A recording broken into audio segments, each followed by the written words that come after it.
Hello friends, welcome back to my channel. Friends, ನೀವು ನೋಡ್ತಾ ಇದ್ದೀರಾ all in one tips channel. Friends, ಇವತ್ತಿನ ವಿಡಿಯೋದಲ್ಲಿ ಕೆಲವೊಂದು ಯೂಸ್ಫುಲ್ ಟಿಪ್ಸ್ಗಳನ್ನು ತಿಳಿಸ್ತಾ ಇದ್ದೀನಿ. ಹಾಗೆಯೇ ಕಣ್ಣಿನ ಸುತ್ತಲೂ ಬ್ಲಾಕ್ ಮಾರ್ಕ್ ಇದೆ, ಅದಕ್ಕೆ ಡೆಡ್ ಸ್ಕಿನ್ ರಿಮೂವಲ್ ಕ್ರೀಮ್ನ ತಿಳಿಸಿ ಅಂತ ಕೇಳಿದ್ರಿ. ಸೊ ಹಾಗಾಗಿ ಒಂದು ನ್ಯಾಚುರಲ್ ಬ್ಯೂಟಿ ಟಿಪ್ಸ್ನ ಕೂಡ ಇವತ್ತಿನ ವಿಡಿಯೋದಲ್ಲಿ ತಿಳಿಸ್ತಾ ಇದ್ದೀನಿ.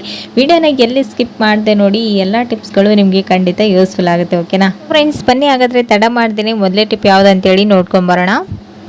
ಈ ರೀತಿ ಕರಿಬೇವು ಸೊಪ್ಪನ್ನು ನಾವು ಸೋಸ್ಕೊಂಡು ಫ್ರೆಶ್ ಆಗಿರಲಿ ಅಂತೇಳಿ ನಾವು ಒಂದು ಕವರಲ್ಲಿ ಹಾಕಿ ಫ್ರಿಜ್ಜಲ್ಲಿ ಇಟ್ರೂ ಒಂದು 2 ಡೇಸ್ ಆದರೆ ಸಾಕು, ಇದು ಕಪ್ಪಾಗೋದಕ್ಕೆ ಸ್ಟಾರ್ಟ್ ಆಗುತ್ತೆ. ಸೊ ಆವಾಗ ನೀವು ಏನು ಮಾಡಬೇಕಂದ್ರೆ, ಈ ರೀತಿ ಕಡ್ಡಿ ಸಮೇತನೇ ಇದನ್ನು ಬಿಡಿಸ್ಕೊಂಡು ಇಟ್ಕೊಂಡು ನಂತರ ಈ ರೀತಿ ಒಂದು ಹೇರ್ ಕಂಟೈನರ್ ಬಾಕ್ಸಲ್ಲಿ ಮೇಲ್ಗಡೆ ಮತ್ತು ಕೆಳಗಡೆ ಟಿಶ್ಯೂ ಪೇಪರ್ ಅಥವಾ ಈ ರೀತಿ ವೈಟ್ ಶೀಟ್ಗಳನ್ನು ಇಟ್ಟು ಇದರ ಸೆಂಟ್ರಲ್ಲಿ ನೀವು ಈ ರೀತಿ ಕಡ್ಡಿ ಸಮೇತ ನೀವು ಕರಿಬೇವು ಸೊಪ್ಪನ್ನು ಸ್ಟೋರ್ ಮಾಡೋದ್ರಿಂದ ಇದು 3 ಡೇಸ್ ಇಲ್ಲ 4 ಡೇಸ್ವರೆಗೂ ಫ್ರೆಶ್ ಆಗಿರುತ್ತೆ. ಔಟ್ಸೈಡ್ ಇಟ್ಟರೆ, ಫ್ರಿಜ್ಜಲ್ಲಿ ಇಟ್ಟರೆ ಇದು 15 ಡೇಸ್ವರೆಗೂ ಈಗಿನೇ ಫ್ರೆಶ್ ಆಗಿರುತ್ತೆ. ಒಂದ್ಸರಿ ಟ್ರೈ ಮಾಡಿ ನೋಡಿ. ನೀವು ಸೋಸ್ಕೊಂಡು ಇಟ್ಕೊಳ್ಳೋದಕ್ಕೂ ಈ ರೀತಿ ಕಡ್ಡಿ ಸಮೇತ ಇಟ್ಕೊಳ್ಳೋದಕ್ಕೂ ತುಂಬಾನೇ ಡಿಫ್ರೆನ್ಸ್ ಇದೆ. ಟ್ರೈ ಮಾಡಿ ನೋಡಿ. ಓಕೆನಾ. ಸೊ ನೆಕ್ಸ್ಟ್ ಟಿಪ್ ಬಂದು ಇಲ್ಲಿ ನೋಡ್ತಾ ಇರ್ಬೋದು, ಈ ರೀತಿ ವಾಟರ್ ಬಾಟಲ್ಸ್ಗಳನ್ನು ಮಕ್ಕಳ ಲಂಚ್ ಬಾಕ್ಸ್ಗೆ ಕ್ಯಾರಿ ಮಾಡ್ತಾ ಇರ್ತೀವಿ. ಒಂದ್ಸರಿ ಕೈ ಸ್ಲಿಪ್ ಆಗಿ ಬಿದ್ರೂ ಈ ರೀತಿ ಕ್ಯಾಪ್ ಒಡೆದೋದ್ರೆ ಈ ಬಾಟಲ್ ಮತ್ತೆ ನೆಕ್ಸ್ಟ್ ಟೈಮ್ ಕ್ಯಾರಿ ಮಾಡೋದಕ್ಕಂತೂ ಆಗೋದೇ ಇಲ್ಲ, ಯಾಕಂದ್ರೆ ನೀರು ಔಟ್ಸೈಡ್ ಬರ್ತಾ ಇರುತ್ತೆ. ಸೊ ಅವಾಗ ಇದನ್ನ ವೇಸ್ಟ್ ಅಂತ ಬಿಸಾಕೋ ಬದಲು ಈಗನೂ ಕೂಡ ರಿಯೂಸ್ ಮಾಡ್ಕೊಳ್ಬೋದು. ಸೊ ಅದು ಹೇಗಂತೇಳಿ ತೋರಿಸ್ತಾ ಇದ್ದೀನಿ. ಸೊ ಈ ಒಂದು ಬಾಟಲ್ ಕ್ಯಾಪ್ಗೆ ಇಲ್ಲಿ ಒಳಗಡೆ ನೀವು ಈ ರೀತಿ ಒಂದು ರಬ್ಬರ್ ಬ್ಯಾಂಡನ್ನು ಹಾಕಿ ಕ್ಯಾಪನ್ನು ಕ್ಲೋಸ್ ಮಾಡೋದ್ರಿಂದ ಇದರಲ್ಲಿರ್ತಕ್ಕಂಥ ನೀರು ಔಟ್ಸೈಡ್ ಬರೋದಿಲ್ಲ. ಕ್ಯಾಪ್ ಸ್ವಲ್ಪ ಲೂಸ್ ಇದೆ ಅಂತಂದ್ರೂ ಕೂಡ ಈ ಒಂದು ಟಿಪ್ಸ್ನ ಟ್ರೈ ಮಾಡ್ಬೋದು. ಸೊ ನೋಡ್ತಾ ಇದ್ರೆ ವಿಡಿಯೋದಲ್ಲಿ, ಸೊ ನಾ ತೋರಿಸಿದಾಗೇ ಈ ರೀತಿ ಹಾಕಿ ನೀವು ನಂತರ ಕ್ಯಾಪನ್ನು ಕ್ಲೋಸ್ ಮಾಡೋದ್ರಿಂದ ಅದು ನೀಟಾಗಿ ಇಟ್ಕೊಳ್ಳುತ್ತೆ. ಅವಾಗ ಅದು ನೀರೆಲ್ಲ ಔಟ್ಸೈಡ್ ಬರೋದಿಲ್ಲ. ಅವಾಗ ನೀವು ಇದನ್ನು ಲಂಚ್ ಬಾಕ್ಸಲ್ಲಿ ಮಕ್ಕಳಿಗೆ ಬ್ಯಾಗಲ್ಲಿ ಹಾಕಿ ಕೊಡ್ಬೋದು. ಅವಾಗ ನೀರೇನು ಬರೋದಿಲ್ಲ. ಸೊ ನೋಡ್ತಾ ಇರ್ಬೋದು ವಿಡಿಯೋದಲ್ಲಿ ನಾನು ಇವಾಗ ನೀರನ್ನು ಹಾಕಿ ಕೂಡ ತೋರಿಸ್ತಾ ಇದ್ದೀನಿ. ಎಷ್ಟು ಅಲ್ಗಾಡಿಸಿದ್ರೂ ನೀರು ಔಟ್ಸೈಡ್ ಬರ್ತಾ ಇಲ್ಲ. ಸೊ ಈ ಒಂದು ಟಿಪ್ಸ್ ಕೂಡ ಖಂಡಿತ ಯೂಸ್ಫುಲ್ ಆಗುತ್ತೆ. ಟ್ರೈ ಮಾಡಿ ನೋಡಿ. ಓಕೆನಾ. ಸೊ ನೆಕ್ಸ್ಟ್ ಟಿಪ್ ಬಂದು ಇಲ್ಲಿ ನೋಡ್ತಾ ಇರ್ಬೋದು, ಈ ರೀತಿ ಬ್ಯಾಡಗಿ ಮೆಣಸಿನ್ಕಾಯಿನ ಇವಾಗ ಸ್ವಲ್ಪ ಕೂಲ್ ವೆದರ್ ಇರೋದ್ರಿಂದ ಹಿಟ್ಟಲ್ಲೇ ಇಟ್ಬಿಟ್ರೆ ಈ ರೀತಿ ಸ್ಮೂತ್ ಆಗಿಬಿಟ್ಟಿರುತ್ತೆ. ಇವಾಗ ನಾನು ಚಿಲ್ಲಿ ಫ್ಲೇಕ್ಸ್ನ ರೆಡಿ ಮಾಡ್ಕೊಳ್ತಾ ಇದ್ದೀನಿ. ಇದನ್ನು ನಾವು ಚಿಲ್ಲಿ ಫ್ಲೇಕ್ಸ್ ಔಟ್ಸೈಡ್ ತರಬೇಕಂತಂದರೆ ತುಂಬಾ ಕಾಸ್ಟ್ಲಿ ಇರುತ್ತೆ. ಇದನ್ನು ಮಿಕ್ಸಿ ಜಾರ್ಗೆ ಹಾಕೋದಕ್ಕೆ ಹೋದರೆ ಇದು ನೀಟಾಗಿ ಚಿಲ್ಲಿ ಫ್ಲೇಕ್ಸ್ ಆಗೋದೇ ಇಲ್ಲ. ಸೊ ಆವಾಗ ಇದನ್ನು ಹೇಗೆ ಮತ್ತೆ ಈ ಚಿಲ್ಲಿನ ನಾವು ಮತ್ತೆ ರಿಫ್ರೆಶ್ ಮಾಡ್ಕೊಳ್ಳೋದಂತೇಳಿ ತೋರಿಸ್ತಾ ಇದ್ದೀನಿ. ಇಲ್ಲಿ ನಾನು ಒಂದು ಪ್ಯಾನನ್ನು ಬಿಸಿ ಮಾಡೋದಕ್ಕೆ ಇಟ್ಟಿದ್ದೀನಿ. ಇದರಲ್ಲಿ ಐಲೇನ್ ಹಾಕೋದು ಬೇಕಾಗಿಲ್ಲ. ಹಾಗೆಯೇ ನೀವು ಡ್ರೈ ರೋಸ್ಟ್ ಮಾಡ್ಕೊಳ್ಬೇಕು. ಒಂದು ಸ್ವಲ್ಪ ಸ್ಟವ್ನ ಲೋ ಫ್ಲೇಮಲ್ಲಿ ಇಟ್ಟು ಡ್ರೈ ರೋಸ್ಟ್ ಮಾಡಿಕೊಂಡು ಒಂದು 2 ಮಿನಿಟ್ಸ್ ಬಿಟ್ಟು ನಂತರ ಇದು ನೋಡ್ತಾ ಇರ್ಬೋದು, ಇಲ್ಲಿ ಸ್ವಲ್ಪ ತಣ್ಣಗಾದ ನಂತರ ಎಷ್ಟು ಕ್ರಿಸ್ಪಿಯಾಗಿ ಆಗಿದೆ ಅಂತ.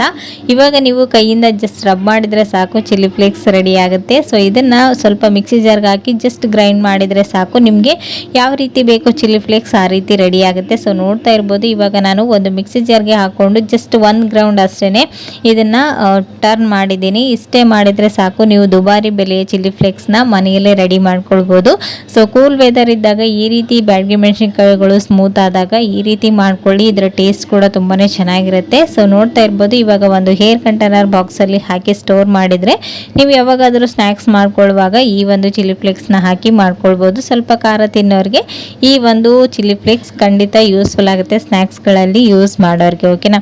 ನೆಕ್ಸ್ಟ್ ಟಿಪ್ ಬಂದು, ಕಿಚನಲ್ಲಿ ಯಾರೆಲ್ಲ ಮೊಬೈಲ್ನ ಯೂಸ್ ಮಾಡ್ತೀರಾ ಅಷ್ಟೊಂದು ಸೇಫ್ ಅಲ್ಲ, ಆದಷ್ಟು ಸಿಲಿಂಡ್ರಿಂದ ದೂರ ಇಡಿ. ಬಟ್ ಆದರೆ ನೀವು ಅಡುಗೆ ಮನೆಯಲ್ಲಿ ನೀವು ಮೊಬೈಲ್ನ ಯೂಸ್ ಮಾಡಬೇಕಂದ್ರೆ ಅದನ್ನು ನೀವು ಎಲ್ಲಾದರೂ ಕಟ್ಟೆ ಮೇಲ್ಗಡೆ ಎಲ್ಲಾದರೂ ಡಸ್ಟ್ ಇರುವಂಥ ಪ್ಲೇಸಲ್ಲಿ ಇಟ್ಬಿಟ್ರೆ ಕ್ಯಾಮ್ರಾ ಎಲ್ಲನೂ ಹಾಳಾಗ್ತಾ ಇರುತ್ತೆ. ಸೊ ಆವಾಗ ನೀವು ಇದನ್ನು ಮ್ಯೂಸಿಕ್ ಕೇಳಬೇಕಾದ್ರೆ, ಸ್ಟೋರಿ ಕೇಳಬೇಕಾದ್ರೆ ಇಟ್ಕೊಂಡಿರ್ತೀರಲ್ವ, ಅದನ್ನು ಈಗನೂ ಕೂಡ ರಿಯೂಸ್ ಮಾಡ್ಕೊಳ್ಬೋದು. ಚಾರ್ಜರನ್ನು ಹಾಕೋದಕ್ಕಷ್ಟೇ ಅಲ್ಲದೆ ಈಗನೂ ಕೂಡ ನೀವು ರಿಯೂಸ್ ಮಾಡ್ಕೊಳ್ಬೋದು. ಸೊ ನೋಡ್ತಾ ಇದ್ದೀರಲ್ವ, ಮ್ಯೂಸಿಕ್ ಪ್ಲೇಯರು ಇದ್ರ ಮೇಲೆ ಬ್ಲೂಟೂತ್ ಮೇಲ್ಗಡೆ ಈ ರೀತಿ ಕೊಟ್ಟಿರ್ತಾರೆ, ಅದ್ರ ಮೇಲ್ಗಡೆನೂ ಕೂಡ ಇಟ್ಕೊಳ್ಬೋದು. ಅದಿಲ್ಲ ಅಂತಂದರೆ ಈ ರೀತಿ ಚಾರ್ಜರ್ಗಳನ್ನು ಈ ರೀತಿ ನಾನು ವಿಡಿಯೋದಲ್ಲಿ ತೋರಿಸಿದಾಗೇ ಇಟ್ಟು ನೀವು ಇದರಲ್ಲಿರ್ತಕ್ಕಂಥ ಮ್ಯೂಸಿಕ್ನ ಕೇಳೋದಾಗಿರ್ಬೋದು ಅಥವಾ ಮೋಟಿವೇಶನಲ್ ಸ್ಟೋರಿನ ಕೇಳೋದಾಗಿರ್ಬೋದು ಮಾಡ್ಬೋದು. ನೀವು ಅಲ್ಲಲ್ಲಿ ಇಟ್ಟು ಈ ಒಂದು ಮೊಬೈಲ್ ಕ್ಯಾಮ್ರಾನ ಕ್ರ್ಯಾಚ್ ಮಾಡ್ಕೊಳ್ಳೋದಕ್ಕಿಂತ ಈ ರೀತಿ ಮೊಬೈಲ್ ಚಾರ್ಜರಿಂದನೇ ರಿಯೂಸ್ ಮಾಡ್ಕೊಂಡು ನೋಡಿ, ಖಂಡಿತ ಯೂಸ್ಫುಲ್ ಆಗುತ್ತೆ. ಓಕೆನಾ.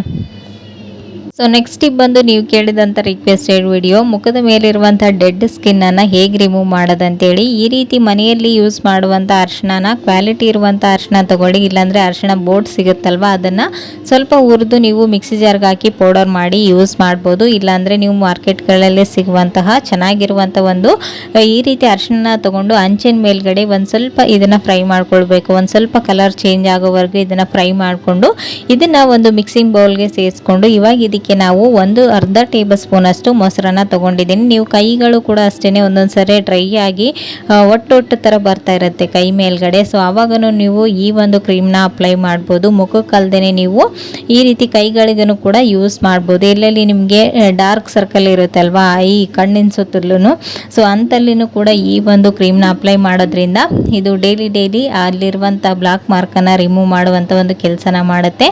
ಸೊ ಆಯಿಲಿ ಸ್ಕಿನ್ ಇದ್ದರೂ ಮೊಸರನ್ನ ಹಾಕೋದಕ್ಕೆ ಹೋಗಬೇಡಿ. ನಾನು ಇವಾಗ ಹೇಳಿದ್ದೀನಿ, ಇದರಲ್ಲಿ ನೀವು ನಿಂಬೆ ಹಣ್ಣಿನ ರಸನ ಹಾಕಿ ಹಚ್ಕೊಳ್ಳೋದ್ರಿಂದ ಆ ಒಂದು ಡಾರ್ಕ್ ಮಾರ್ಕ್ ಏನೆಲ್ಲ ಇದೆ ಅಲ್ವಾ, ಡೆಡ್ ಸ್ಕಿನ್ ಎಲ್ಲನೂ ರಿಮೂವ್ ಆಗಿ ನೀಟಾಗಿ ಆಗುತ್ತೆ. ಸೊ ನೋಡ್ತಾ ಇರ್ಬೋದು ವಿಡಿಯೋದಲ್ಲಿ ನಾನು ಇಲ್ಲಿ ಕೈಗೆ ಅಪ್ಲೈ ಮಾಡಿ ತೋರಿಸ್ತಾ ಇದ್ದೀನಿ. ಸೊ ನೀವು ಸನ್ ಟ್ಯಾನ್ ಆದಾಗೂ ಕೂಡ ಈ ಒಂದು ಕ್ರೀಮ್ನ ಅಪ್ಲೈ ಮಾಡ್ಬೋದು.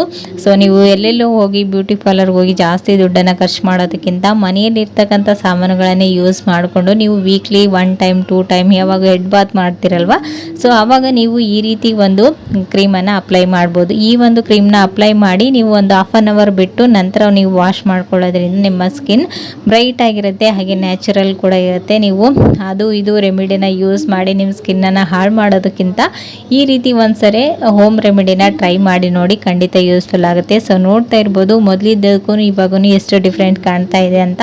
ಸೊ ನೀವು ಕೂಡ ಮನೆಯಲ್ಲಿ ಒಂದ್ಸರಿ ಟ್ರೈ ಮಾಡಿ ಹೇಗೆ ಬಂತು ಅಂತೇಳಿ ನನಗೆ ಕಮೆಂಟಲ್ಲಿ ತಿಳಿಸಿ, ಓಕೆನಾ. ಸೊ ಫ್ರೆಂಡ್ಸ್ ನೋಡಿದ್ರಲ್ವಾ ಇವತ್ತಿನ ಈ ಎಲ್ಲ ಟಿಪ್ಸ್ಗಳು ನಿಮಗೆ ಖಂಡಿತ ಯೂಸ್ಫುಲ್ ಆಯ್ತು ಅಂತ ಅಂದ್ಕೊಂಡಿದ್ದೀನಿ.